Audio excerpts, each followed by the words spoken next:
Student who went missing 14 years ago turns up in a place so crazy it only raises more questions.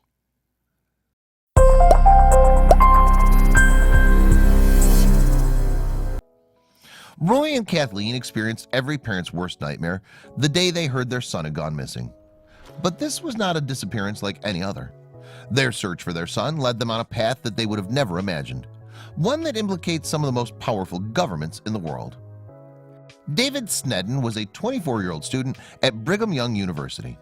As a Mormon, he regularly went on missionary trips around the world. But David's voyages weren't always religiously motivated.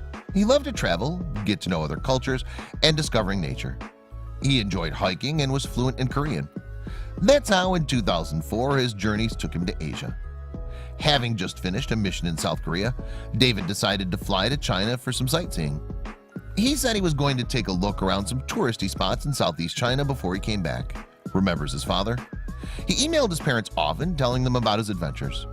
That's how they knew he was heading to Yunnan province. But nobody could have predicted what awaited him there. One of the most popular tourist spots in Yunnan is the Tiger Leaping Gorge, a scenic canyon on the Jinsha River. Visitors can hike on a trail that runs the length of the gorge, and there's a robust tourist industry that surrounds it. David's parents knew that's where he was heading, and it's the last they heard of their son.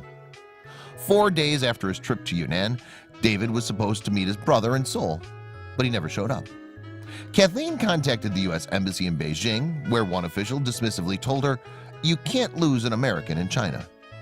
Days later, they received a call from the Chinese government bearing terrible news. David was dead. Or was he? China's official story was that David had fallen to his death while hiking the Tiger Leaping Gorge. However, his body had not been recovered. The Sneddens immediately doubted that explanation. "There's no evidence of that. Zero," said Kathleen. The family had many questions, and they intended to find answers, even if that meant retracing David's footsteps. A month after the disappearance, Roy and his sons Michael and James traveled to Yunnan to look for David or any evidence of his whereabouts. As they hiked the Tiger Leaping Gorge themselves, they found the trail was not a dangerous one. "It was nothing difficult," said Roy. "It was no big deal compared to the areas of Wyoming we'd backpacked through as a family." And that wasn't the only clue they encountered. The Sneddens met a tour guide who claimed he had walked the full trail with David, meaning he hadn't fallen mid-hike as the Chinese government claimed. They also talked to the owner of a hostel at the end of the trail, who said David had stayed there. The family's search took them to Shangri-La, where a cafe owner remembered having seen David, but that's where the trail went cold.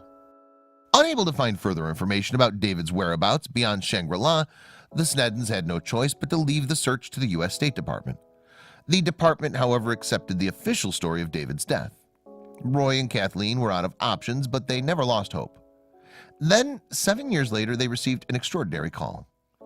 The man who called the Sneddens was Nicholas Kraft, an attorney and an expert on North Korea. Kraft told the family he believed David had been kidnapped by the North Korean government, given that his disappearance followed the pattern of other North Korean abductions of foreign nationals. Initially, the couple was very skeptical. "I just thought it was the most ridiculous thing I'd ever heard," said Kathleen. But Kraft wasn't the only one with this theory. Melanie Kirkpatrick was another North Korea expert who agreed with Kraft's assessment. "We know that North Korea operatives were active in that region around the same time David was there, with China's full permission," she stated. In fact, she had some information from a government official that could mean David was indeed taken to North Korea. In 2013, Japanese Minister of State Kiji Furuya told Kirkpatrick that it is most probable that a U.S. national has been abducted to North Korea.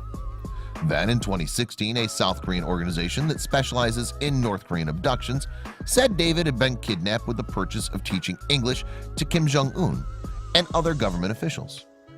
There was also a man who claimed to have even more specific details.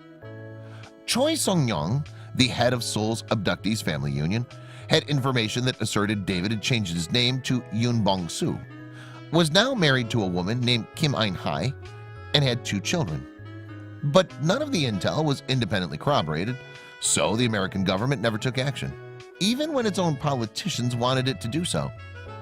In June 2017, Senator Mike Lee and Representative Chris Stewart from Utah sent a letter to President Trump urging him to look into North Korea's involvement in Snedden's disappearance.